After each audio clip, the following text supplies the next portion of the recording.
Last time we spoke, I asked you about your stance on legislation banning puberty blockers, cross-sex hormones, and these gender reassignment procedures for minors. And you said that you would support a ban if the minor didn't have parental permission, but you weren't sure about an outright ban, even where there's parental permission. Have you given any more thought to this issue? Yeah, I have. My stance now is that I'm against them altogether for people under 18. And a lot of that is, a lot against of the bans or against the procedures? Against the procedure. I would ban them in kids under 18. I would say this. I think people who have gender confusion, that they need to be treated with compassion, with kindness, with utmost respect, and that any kind of bullying or vilification of people who are struggling with those issues should be, is itself contemptible. But there are a lot of there's this recent study in Europe, particularly from the UK, that throws water on a lot of the claims that were being made by the pharmaceutical industry and by the proponents of these gender blockers. Yeah. And I, having looked at that report, the results of that report, with some horror, I became convinced that this is, it's something that shouldn't happen. We stop kids from driving. We stop, we don't allow children to drink until they're 18. And these 21. Decisions, or 18 or 21. My kids used to drive up to Montreal, and I grew up in, when it was that's legal right. in this country. Way back when we were little. Yeah, that's right. So yeah, the 21. So, and the decision to do this, these puberty blockers is consequential, and it has lifetime consequences. And a lot of people are remorseful about who make those decisions when they're young, are later on remorseful about the results. So my position is that we shouldn't allow them at all for kids under 18. Well, this makes perfect sense to me, much more sense than before, because one of the things people love about you is how you are totally unafraid to call out the medical industrial complex. And that's why you were so vocal during the COVID lockdowns and about the vaccines and how we were being misled. And this, to me, seems like yet another area in which we could really use your honest voice. You touched on it in your answer there about how that same complex is making money hand over fist off of hurting children, off of chopping off the body parts of 14-year-old kids. It's nuts. And it's completely backwards to what the Hippocratic Oath requires of them. And yet we're seeing for ourselves now in this one example, some of the things you've been saying for years, which is they don't care about you. They care about themselves and their bottom line. Yeah, I would agree with that. What I always say to people is, you can't convince me of anything by defaming me or calling me names. But if you show me facts, I'm going to, that I will change my policies or my worldview if I see facts that are not consistent with it. And, since the last time I've talked to you, I've done more research, and that report had I would say, transformative effect on me. And I just, the revulsion of just reading a couple pages of it. I think anybody who reads that is going to come to the same conclusion that I did. All right. What do you make of President Biden's changes to Title IX? I don't really understand exactly what the implications are. Why don't you tell me? I know that they have that he's giving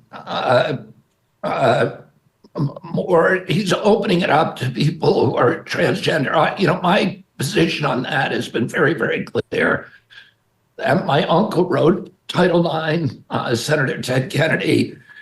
He wrote it because women, women's sports were not being recognized or funded by the colleges, and women had been fighting for years and years to get those rights. And he was very, very proud of that. We were all proud of that accomplishment. I have right now, Megyn, a niece, Zoe Hines, who is one of the star softball players on the BC college team.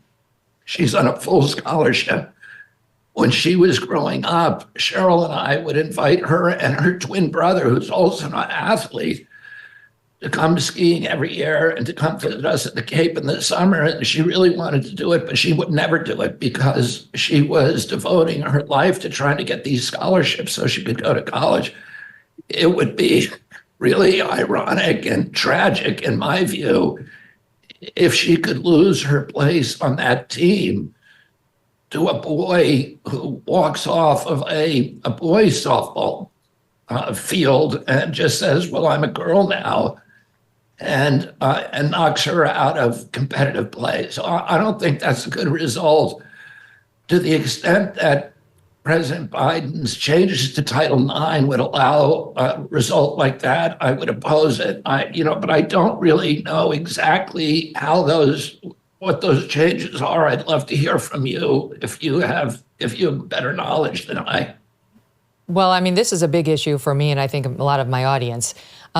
He's changed Title IX with the stroke of his pen with his administrative agency to redefine who's protected by it. It's no longer just girls and women. It's now trans girls and women, which means men. Men are now protected by Title IX. And Title IX was a response to what had already been men's rights in the school setting, right? To create, at the time, equal sports and equal facilities and that kind of thing. But now, because of his changes, men have the right to use women's locker rooms and women's bathrooms, girls' bathrooms, K through college, and they can't say no. So if you have some hulking 275-pound man who last week ran as a male runner and he decides he's a girl now and he wants to run against the female runners, he can do it, and he can use their restroom, and he can do it, full man, full genitalia, no hormone therapy, no dress, nothing. He can parade around. I went to college when I was 17, a 17-year-old girl's locker room in college, or beneath that, with impunity. And on top of that, at the college level, a young man who gets accused, and I know you are related to Michael Skakel, and that's a case I have a lot of interest in because I'm a true crime lover. Anyway, he's Kennedy, who was accused of killing a young girl in a Connecticut neighborhood. And you had another family member who was accused down in Florida of a sexual sort of Me Too situation.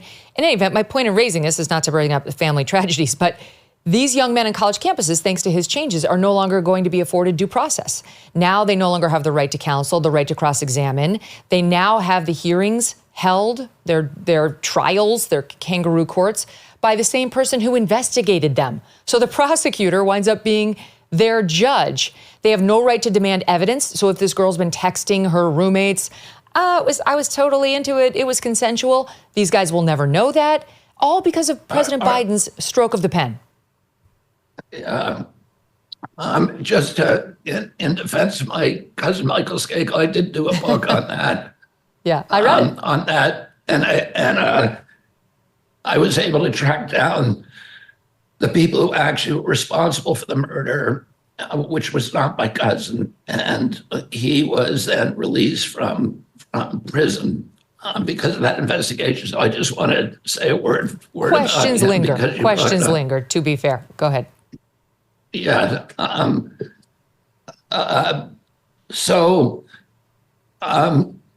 Yeah. I mean, I agree. I agree that what you're saying. If those are the results, they're not good results, and I'm very, like I said, I'm against allowing males, biologically born males, to participate in consequential female sports.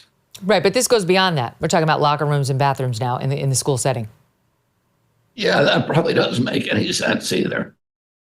As we draw near another critical election, it's not just about casting your vote, it's about elevating your voice. I want to tell you about the Association of Mature American Citizens, or AMAC. That's more than just a senior discount organization. They unite like-minded patriots committed to preserving our cherished values and actively opposing the leftist agenda. As AMAC's membership grows, Washington listens. Every new member strengthens this movement. If you love America, check out amac.us/Megyn and consider becoming a 4-year member for just $30.